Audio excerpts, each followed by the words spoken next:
Welcome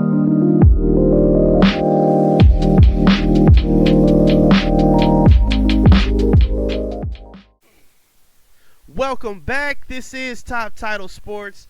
I am Eric Vincent. Thank you for tuning in and being here. Got to take a second to get into Detroit Pistons preseason basketball starting this weekend.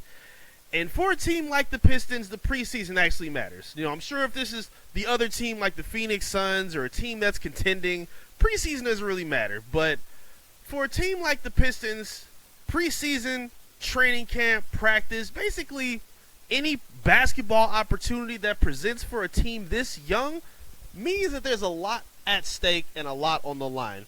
As we know with this team, you know, they have high expectations to start winning. You just hired in Monty Williams. You got him from the Phoenix Suns. You paid him a boatload of money. And the expectation is they want to start growing into their own as a team that can contend sooner than later. So, with those expectations, it doesn't always come easy because what now is presented with the Pistons is a super young team where basically everybody needs to play.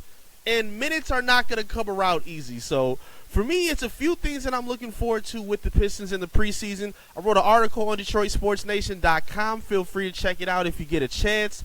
Because, again, I think these are the biggest keynotes that we're going to have to focus on throughout preseason and up until the regular season, if not after that as well. But for the Pistons, these are their biggest highlights and headlines heading into the season. For me, it starts, obviously, with the two most important players on this franchise. That's Cade Cunningham and Jalen Duren. And most likely, their half-court offense is going to be the pick-and-roll dynamic between those two. We've seen what it looks like in Rico Hines. We saw what it looked like in Team USA practice and Team USA Select, where they looked dominant and unstoppable. But it's going to be a little different now heading into the NBA. It's easy to get that off in Rico Hines when they're not really playing their best defense. Now, when you step into the season, this is something that we got to see and make sure translates into the regular season. So I want to see a lot, even though I'm not expecting a ton of minutes to be played between Cade and Jalen Duren during preseason. I'm still going to be watching closely to see how that dynamic works against other NBA competition. I think they should be able to really work hand-in-hand with each other. Cade's a fantastic passer. Duren's a great screener. He's a big body, super athletic, catches good and bad passes. He's got great hands. And Cade, being the playmaker that he is, he should be able to create gravity and find open shooters or players, period, cutting off the ball for an easy look at the rim. We know that that's possible with an Ausar Thompson. We know Jaden Ivey's very good at cutting off ball. So hopefully we see that movement work in this Monty Williams .5 offense. I'm very excited to see what that pick-and-roll tandem looks like, and I think that's going to be a big emphasis throughout the preseason. Another question mark, because, again, we kind of talked about the competition, is what the rotation is going to look like in the front court. As of right now, from what we just reported and saw, I actually wrote an article at DetroitSportsNation.com about this as well. Bojan, the team's leading scorer last season at forward, he's not going to be playing in the first preseason game. So that is going to open up a big opportunity for us Thompson, as well as Isaiah Stewart. Ausar has been getting a lot of raving reviews, not just from his teammates, but from Troy Weaver, from Monty Williams. Like, they're all singing his praises and saying that this dude should be ready to play right away. And if that's the case, you're not going to bring him off the bench in a game like this to start. If Bowie's not going to play and you're missing Isaiah Livers due to injury, the Pistons are already super thin at small forward as it is anyway. Who are you going to start? Joe Harris in front of Ausar Thompson? Absolutely not. Ausar should be starting in the preseason. And I think that's what it's going to look like moving forward as well. I want to see him as that focal point forward at the 3 position. And I think he has all the skill set to do it. We talked about it. Everybody else has raved about it. We know his passing is off the charts. His athleticism is super impressive for a rookie. And I think his defensive tenacity, I think it should translate as soon as his rookie season. A lot of rookies don't come out the gate as good defenders, but knowing Ausar with his measurables, his height, he's 6'7", 220 if I'm not mistaken, super long arms, unbelievable stamina, unbelievable good shape, just like his twin brother.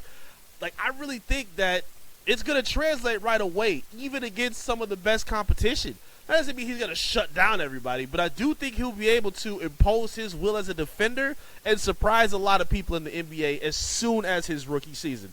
Super excited to see what Asar does, and more than likely we're going to probably see Beef Stew starting at the 4. Isaiah Stewart, who just signed a 4-year extension this offseason, has a lot of expectation on his plate as well, because if Bowie doesn't start, if he comes off the bench, which is possible due to his age, the injury he's going through, and the fact that he doesn't play defense, they're probably just going to lean on Isaiah Stewart to grow into the shooter that they're hoping he can become, as well as keep growing as a defender on the outside and in the paint as well. Monty Williams has talked about it all practice and all training camp. If you are a blow-by guy, you're not going to play on my team. Bojan, unfortunately, is a blow-by guy. He's not a good defender at all. He's a great shooter. He put the ball on the floor, kind of showed his range and versatility as a scorer last season. But that's on a team with the Pistons where they didn't have any expectation. They didn't have their best player where, really he would have been playing a different role if Cade Cunningham was on the floor. But considering the fact that he wasn't, they leaned on Bojan to do a lot. So that's not going to be the plan this year. So he could come off the bench and he could really be auditioning at this point either as a trade piece or just a side-off for another veteran team to sign him in the offseason. Because as of right now, it's kind of hard to see where he fits in their future plans, but we'll see. Because, again, the Pistons still do need shooting, especially in the front court. So they're going to be leaning on Isaiah Stewart to bring that. And at this point, I'm not sure how much we're going to see that play out, too, in terms of with Marvin Bagley or James Wiseman and Jalen Duren either. Because while we've talked about the two big lineups that Monty Williams and Troy Weaver want to roll out, I still don't think they have the personnel to play that.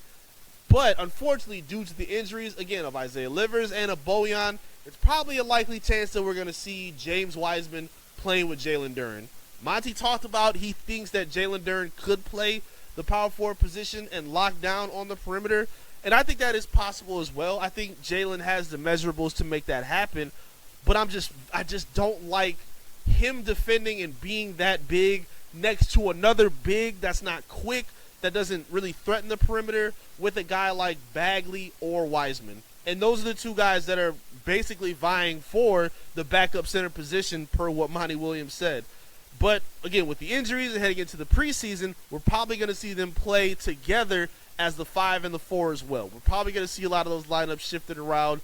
I'm not excited about it, but hopefully they prove me wrong. Again, maybe they see something that we don't, but from what we've seen and what we know about these players, there's not a whole lot that says, yeah, James Wiseman will be a great big to play next to Jalen Duren.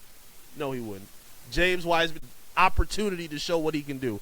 And guess what we talked about earlier? A lot of these young players, they need time to play. A lot of them are coming off injury, like Cade or Marvin Bagley, James Wiseman, who's had injury history throughout his career. A lot are stepping into their second or third year or fourth year where they want to show that they've added new things to their game, that they can fit into this rotation like Jaden Ivey, like Jalen Duren, Isaiah Stewart, like guys coming off the bench, even the veterans like Alec Burks or Bo. Like these are the guys that need to show what they could do, even if they are going to be traded off somewhere. They can't do that if they're riding on the bench.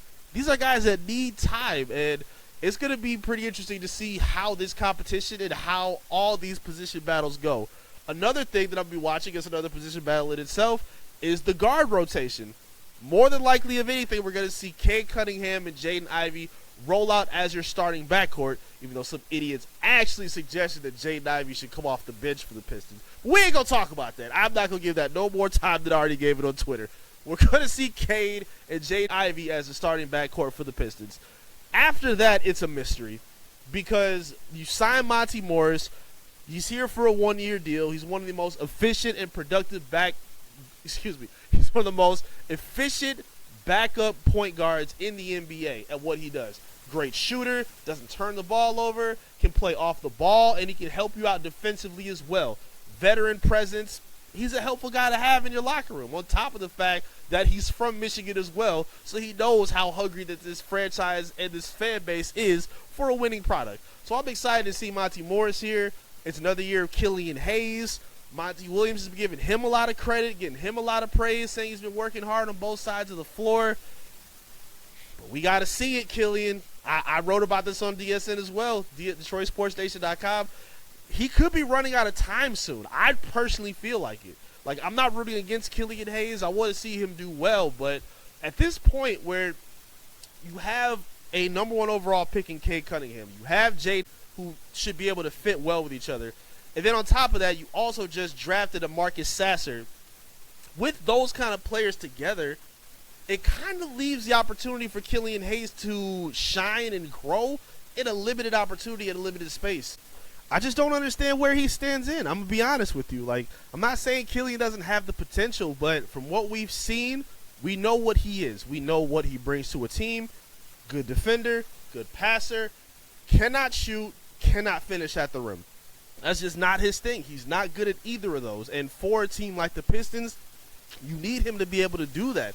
And again, with added veteran help in Monty Morris, and on top of that, you also have Alec Burks, who plays as a guard off the ball and on the ball, a tremendous veteran scorer. And you just drafted Marcus Sasser, who I think has an opportunity to steal some minutes. I don't think, he's going to be playing a heavy load of time unless there's injuries, but really he should be that developmental piece that you thought Killian was going to be, because Sasser has showed he can do what Killian can do and the stuff that Killian cannot do. Marcus Sasser is an all-around scorer from all 3 levels. We saw it in the summer league. We saw it in college. He's a damn good-looking player, and he looks like he could be ready sooner than Killian will be. Again, we don't know because we haven't seen Sasser play yet against NBA competition in regular season or preseason action. However, knowing what his skill set was from what we've seen thus far, we've never seen Killian give that kind of production on a consistent basis. And that's going to hinder Killian's ability to grow, I think. Monty, again, seems to like him, and that's going to play in his favor. But we got to see something. We got to see something sooner than later because he's, I believe, running out of time. I really do. And again, I'm not trying to be a hater. I know how, split the world is on the Killian Hayes conversation. How split Pistons Twitter is, how split the whole fan base is on Killian. I understand. But I think it's safe to say at this time, he's running out of it. He truly is running out of time at this point. People say, oh, you can play Killian with Sasser and Monty Morris. Not really. No, you can't. Because we just saw Jaden Ivey show the ability to play as a point guard when Cade's not even on the floor. So if Cade gets into foul trouble, you can still use Jaden as your point guard if you bring Monty Morris in. You also have Asar Thompson, who's an amazing passer and facilitator and playmaker and scorer. So that's another ball handler that is better than Killian and offers more than Killian. That's a problem, man. It absolutely is a problem. So, again, I'm a little nervous for him, but I'm not rooting against him. It's just something I'm going to pay attention to. And those are my keys, man. Those are my keys that I'm going to be paying attention to. I really want to see what Cade and Dern look like in their pick and roll sets.